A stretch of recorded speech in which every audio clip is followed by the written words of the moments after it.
is heading towards crucial next few days as protest against the controversial citizenship law has intensified. The death toll in police action continued to climb as 20 people, including an 8-year-old boy, have been killed so far. Amid rising tension, Indian Prime Minister Narendra Modi also called a meeting of the Council of Ministers to dwell on the strategies to deal with public resistance against alleged government's agenda to marginalize India's Muslim population. Good morning, this is Bipashna Tamang and these are the headlines of the hour.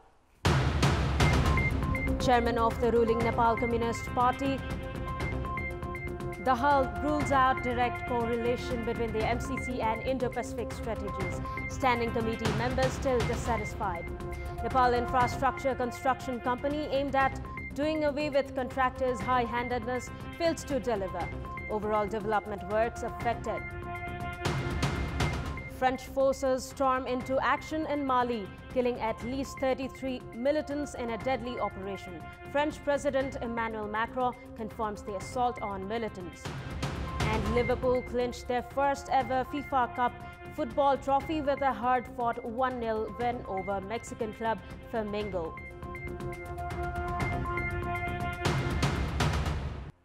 Let's begin with the national political updates.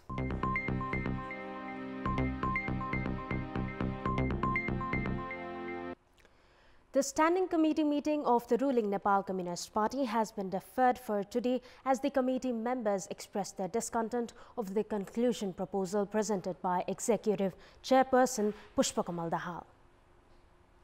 The meeting that commenced on 15th of December at the party's central office, Thumbarahi, was supposed to conclude yesterday. In the meeting, Chairman Dahal presented the final proposal along with responding to the questions raised by the members on the political report. Chairperson Dahal reiterated that the controversial Millennium Challenge Corporation MCC agreement should be endorsed by the Parliament. During the meeting, he tried to clarify that Nepal cannot adopt any form of military or non-military alliance and reaffirmed that the MCC agreement cannot be the part of the Indo-Pacific strategy. While responding to the issue of Indian encroachment of Nepal's territory, Chairperson Dahal said that the government and the party are on the same page to retrieve the encroached land from India and highlighted the need of the proper implementation of the government's political and diplomatic initiatives to settle the border dispute. He also stressed on the removal of Indian security forces from Nepal's territory. The meeting was adjourned till today as few leaders questioned Chairperson Dahal on his statement. He is slated to respond to the questions in today's meeting. The party is preparing to convene the Central Committee meeting in 2 weeks' time. The government decided to establish Nepal Infrastructure Construction Company 9 months ago after repeated failure in effectively spending the development budget due to high-handedness of contractor companies. However, the company has so far failed to execute anything other than getting registered at the company registrar office. The government had registered the Nepal Infrastructure Construction Company in July in a bid to expedite the construction of roads, airports, hydropower and drinking water projects along with dry ports, bridges and railways among others. However, the company neither has its office nor any staff, yet let alone a working procedure. The concerned ministries are still uncertain regarding the procedure of the company that has authorized the capital of 10 billion rupees and has already issued 3 billion rupees of the total capital. The government had established a different company named Nepal Construction Company earlier as well, aimed at undergoing infrastructure development, which was shut 8 years ago due to continuous loss. The government intended to buy or rent necessary equipment through the company, citing that the private sector lacked necessary equipment for construction works. The establishment of a new company with similar role is the latest example that depicts the government's tendency of functioning without any proper work procedure and without considering a long-term impact in the country's development. And it's time now for a short break. Welcome back. The trend of garnering undue benefits from the state coffers is prevalent in recent times. Many are found to have been taking such advantage, especially based on the political nexus. On the contrary, a government staff in Bajra has been forced to undergo various obstacles even to receive his pension amount, which is otherwise guaranteed by the government governing law. We have a report. 58-year-old Hamsaraj Upadhyay worked at the Financial Controller Office in Bajra for 37 years. After retirement, he was, however, shocked to know that he was rendered ineligible for his hard-earned pension due to accidentally having his date of birth different in the seat roll and citizenship certificate. Due to the mistaken date of birth and citing that he was supposed to retire at an earlier date, the authority compelled Hamsaraj to return 295,000 rupees equal to his 7 months of remuneration amount. He has been left sad and helpless after going through this scenario. Taking into account a different instance, former Chief Justice Gopal Parajuli was proven guilty of counterfeiting official details with regard to his tenure in the office. He was, however, never imposed with any penalty, nor the government took back his salary or other allowances despite the revelation. This clearly depicts the trend of powerful and influential people taking undue advantage when it comes to state facilities merely on the basis of their nexus, while the ones without powerful political connections are compelled to go through legal obstructions and hardships irrespective of the compulsions and limitations. Time now for the international update.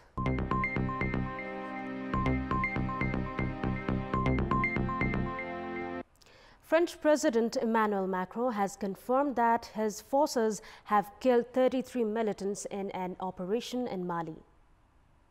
Macron made the announcement on a visit to Ivory Coast, where he reiterated France's commitment to fighting militants in the region. It comes weeks after 13 French troops died in a helicopter collision in Mali, in the biggest single-day loss of life for its military since the 1980s. Thousands of French troops have been deployed in Mali since 2013. Its involvement came after Islamist militants overran parts of the north. With the help of France, Mali's army has recaptured the territory, but insecurity continues and violence has spread to neighboring countries. An 8-year-old boy and 4 protesters have been killed as the death toll in violent clashes between the police and protesters across India since last week reached 20. People have been protesting across the country since the parliament passed a controversial citizenship law, which critics say discriminates against Muslims and undermines the country's secular constitution. The boy died in a stampede during a large rally of 2,500 people in the holy city of Varanasi. The controversial act is an amendment to a 1955 piece of legislation guaranteeing citizenship to persecuted minorities, Hindus, Sikhs, Buddhists, Jains, Parsis and Christians from neighboring countries, but excludes Muslims. Rights activists in Uttar Pradesh, India's most populous state, said local policemen were conducting raids on their houses and offices to prevent them from planning fresh demonstrations. Dozens have been injured in violent clashes, many in sensitive parts of Uttar Pradesh, which has long seen clashes between majority Hindus and minority Muslims. And we have more news coming up, but right now it's time for yet another short break. And in our Public Voice segment, we had asked the forest consumers of Baque district what needs to be done to control deforestation and preserve forest areas. Let's take a look at what they had to say. Public Voice. सरकारको त्यहाँ राम्रोसँग निगरानी नपुगेको कारणले सरकारी वनबाट तस्करीहरू बढी भइरहेछ। जनतालाई जागरुकता ल्याएर जनताले हाम्रो सम्पत्तिलाई हामीले संरक्षण गर्न पर्छ र हामी लागेनौं भने वन विनाश हुन्छ। हामी लागेनौं भनेपछि हाम्रो वनबाट हुनुपर्ने स्रोत र यसको आम्दानी पनि हामी लिन सक्दैनौं भन्ने कुरा जनता प्रष्ट हुन पर्छ। सरकारबाटै नीति राम्रो भयो भने र सरकारले नै नीति राम्रो गरायो भने त्यस्तो वनहरू रोकिन सक्छ।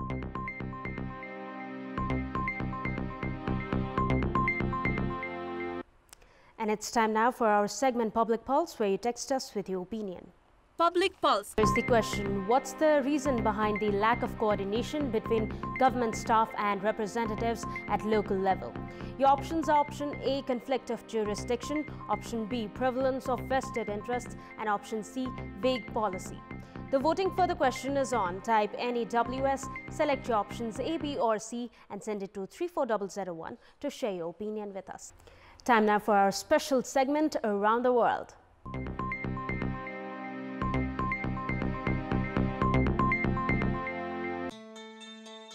U.S. President Donald Trump became the third U.S. president in history to be impeached by the House of Representatives, setting up a trial in the Senate that will decide whether he remains in office. Trump was charged first of abusing his power, stemming from an alleged attempt to pressure Ukraine to announce investigations into his Democratic political rival, Joe Biden, and second, obstruction of Congress because the president allegedly refused to cooperate with the impeachment inquiry, withholding documentary evidence and barring his key aides from giving evidence. A trial will begin once the Senate receives articles of impeachment. Pakistan's former military leader General Pervez Musharraf was sentenced to death at a special court hearing in Islamabad on Tuesday. The three-member court sentenced him over a high treason charge that has been pending since 2013. Pakistan's government said it will defend Musharraf when he appeals against his death sentence, calling it unfair. The government and military authorities gave an angry response to the verdict hours after the court released its detailed judgment in which it ordered dragging and hanging of former military rulers' corpse. American airplane manufacturers Boeing said this week it will temporarily halt production of its troubled 737 MAX airliner in January. Production of the jet had continued despite the model being grounded for 9 months after two deadly crashes. More than 300 people died when two 737 MAX aircraft crashed in Indonesia and Ethiopia after reported problems with a new feature.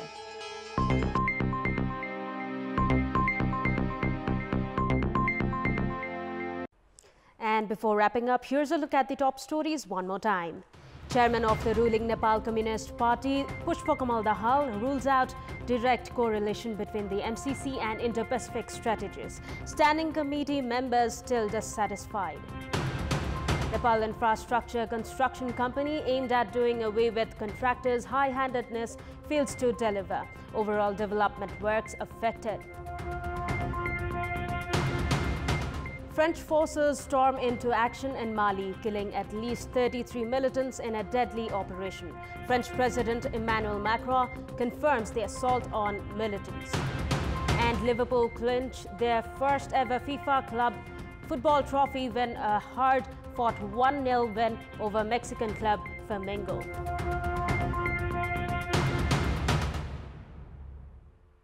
And that's all for the moment. Our next English bulletin will air at 11 this morning. Stay with us for more news and entertainment on KTV HD. Thank you for watching. Have a great day ahead.